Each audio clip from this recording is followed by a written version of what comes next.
Good evening. What's up, YouTube? All right, so I ran into snags again, getting this loaded again.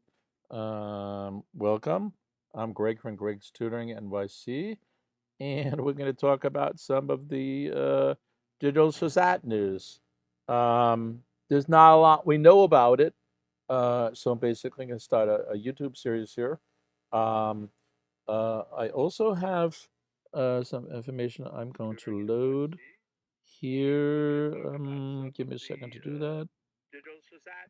A link to my site that is going to have information on it. Let's see here. Where did I put that? Hold on, wait. I see a few people in the lobby there. Hello. Give me 1 second to get this link right. Is it that? No, it's not that. I just set this up. Where did it end up going? Okay, it might be that. Okay, yeah, there's a link there to GregsTutoringNYC.com/digital-SHSAT-FACS. So we're just going to basically go over that and work from there. Various little tidbits are trickling in about the digital SHSAT. So basically speaking, what is it? It's going to be a digital version of the SHSAT on a computer. Currently, all exams ever administered so far for the SHSAT have been on paper using a pencil along with a bubble sheet. So that's going to change.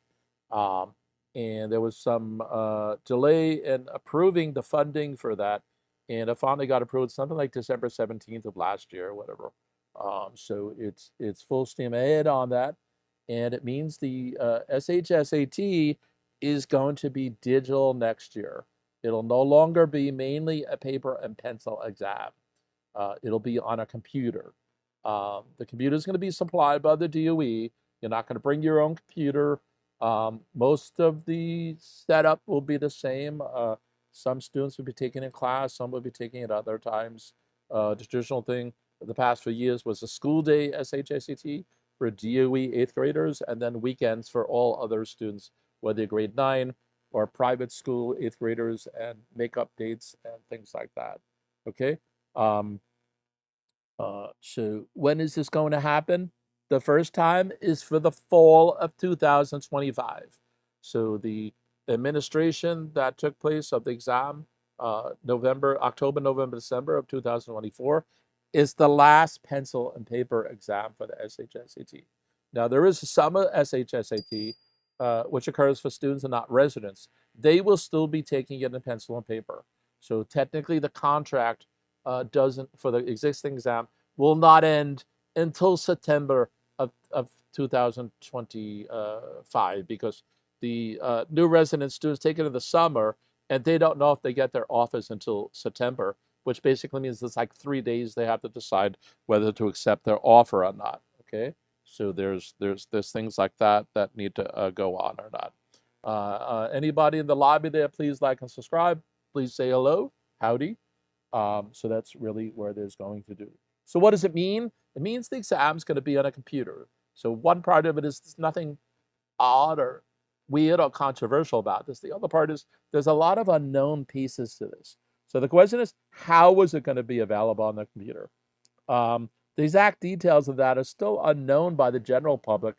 Not even quite sure they're perfectly known by the DOE. But in the event, it's going to be rolled out in at least 2 parts. Okay, it's going to be rolled out on multiple steps. So initially, it's just going to be computer-based. Okay, the current exam is going to be digitized, and that's going to be the first level of it. Okay, eventually, there's going to be something called an adaptive model exam, which is going to be shorter, and it uses your answers to guide what your future questions are going to be. So there's a couple of ways to do that. I'm not going to talk about that in the stream because it's controversial, and there's no point talking about ways they're not going to do it. We don't know exactly how they're going to do it, and that's going to happen in 2 years. So the fall 2025 exam is going to be just computer-based, not adaptive. It's the fall 2026 where it's going to be computer-based and adaptive. At least that's the plan. And the way it might go is the first 2 years, it's just going to be computer-based, okay? What will change? That's the question of the day. Exactly what will change and how. So again, details for that are going to be forthcoming. So it sounds like I just keep saying information is forthcoming, but it's the truth of the matter. The DOE drags their feet on a lot of stuff, and it's just the nature of this thing. We will get the answers. I've been trying for over a year and a half to do this. I noted up here. I've been trying since 2023 to get the information. I finally got a few information trickled out, but it's still not enough. So I'm gonna work towards getting more details on it, and obviously providing it to you. So again, keep this page bookmarked, GregsTutoringNYC.com/digital-SHSAT-FAQS. I'm gonna keep posting on it. I'm also gonna keep doing these videos as I learn more information. In fact, I already had 2 videos planned. Believe it or not, even though there's a lot of information forthcoming, there's already a lot of misinformation about the digital exam happening. So what I might do tomorrow, I'm not sure, it depends on my schedule and that, is do another session talking about maybe what the digital exam is not going to be, okay? And then I have something planned for another time. I don't think it's going to be Friday, but maybe the weekend, where I want to explore something with you guys that I'm not going to mention exactly yet. Okay. Um, so anyway, why is the exam going digital? Well, first of all, many exams are already digital, and exams like the GRE, I think, it has been digital for 20 or 30 years. So this is nothing new. And to be honest with you, a paper and pencil exam is not perfect either. All right, a paper and pencil exam has a lot of problems, including with students with accommodations and a whole bunch of other stuff like that. Now, this does not mean a digital exam or a computer-based exam is going to solve those. It will have its own set of problems. So what we have is a pencil and paper exam with pros and cons. Then we're going to have a computer-based exam with pros and cons. And then eventually we're going to have an adaptive computer-based exam with pros and cons as well. All right, so this is confusing, and that's why I'm starting at this kind of unknown cursory level here. And we're going to work our way through all the topics until we understand what the exam actually is, at the earliest possible convenience that we can be able to do something like that, all right? So in any event, especially once it's adaptive, it also means it can be a shorter exam. So currently there's 57 questions per section and 114 questions total. If it's adaptive, it's able to figure out the next set of questions for you, just to make this naive discussion of it. So it technically means it doesn't need to ask you as many questions and still be able to give you a valid score as if it did before. There's also the notion that if it's a short exam, meaning less questions, shouldn't it be faster? Well, on the flip side, it might mean you get extra time to answer some of the questions. Right now, it's a 3-hour exam, and maybe it'll go to 2.5 hours or 2 hours. Or maybe they'll keep it at 3 hours, but give you more time to solve it. I think this is one of the things that are unknown and need to work out. Now, in terms of what the DOE's perspective is, technically it'll be easier to grade. Now, technically there's also other complications. Again, this is the pros and cons. If it goes digital, all the computers, devices need to be working, internet needs to be working, power needs to be working. And the software, the platform that's going to be used to do the testing also needs to be working, and it needs to be malleable, and it needs to be adaptable. It needs to work through problems that might happen on test day. There's been examples where that hasn't worked, and there's been examples where it's worked. Even the New York State exams are digital this year. It doesn't mean everybody needs to be copycats, but that's part of the way it works here. Also, there's going to be some computer-based tools that are made available. Some are like highlighting and things like that. There might be an equation editor, things like that. Also, there could be accommodations for students with accommodations in IEP or 504. There could be technology enhancements that will allow them capabilities to do stuff with.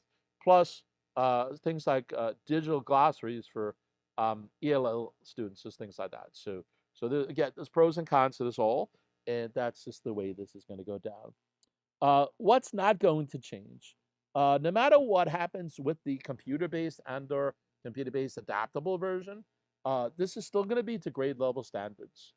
Um, Part of that's a little wishy-washy, and including with the current exam, but I think it's just going to stay that way. Which means the what's going to stay the same is the exam is going to stay the same. It's going to remain a challenging exam. Um, and the exam is supposed to be a competitive exam following state law. So it's still going to be rank ordered, and the highest uh, scoring student will get a chance to pick their seat first, and all those kind of things like that. So those parts of things are not going to change. Um, Even we could ask, what is the exam going to be easier or harder? That's always a question. It's always been true. So that's not going to change, and it's rank ordered. So there might be bumps in the process, but a lot of those bumps are still going to be kind of dissipated, where the top student might still be the top student. Might it be exactly that way? I can't speak for that. I'm not the DOE. I'm not the test vendor. Um, but things like, even if the test is digital, you will still be able to bring scrap paper. You will still have a pencil available to use. Um, Details about whether it's going to use a mouse or a stylus or a touch screen, those are all stuff that I'm still trying to pursue and get answers to. I have dozens and dozens and dozens and dozens of questions that are eventually going to answer, and we're going to build up our understanding to this there for. So again, I'm working hard to get more information for you guys. Keep checking back at GregsTutoringNYC.com/digital SHSAT does facts. I will keep building information up on there. I keep doing these. Like I said, I'm going to try to do one more of these yesterday, talking about some of the discussions I've seen about the digital SSAT already, both pros and cons and misinformation. And then I might do a part 3. And hopefully by then I actually have more information about this. So that means some of this is confusing. Um, I don't want to misinform you guys either, but there needs to be some progress made here. I've been poking the DOE for a while. Like I said, they've given me some answers, but that's the way this works. And it finally was approved 3 weeks ago, and uh, all systems go. So I'm more than willing to help everybody. You guys can email me. My email's at the bottom there as well. GregsTutoringNYC.com at gmail.com. I said that wrong. GregsTutoringNYC at gmail.com. Hit me up, and yeah, keep in touch, and I'll keep in touch back with you guys. So I'm gonna try to do another live stream tomorrow um, with some of the information, and I have a third one in mind. And again, I might have some answers by the third one. So again, if you're in the lobby, please subscribe, hit the like button, and if nobody has any questions, I might end the stream. Anybody with questions? Anybody out there? All right. Going, gone. All right, so I'm going to end the stream here.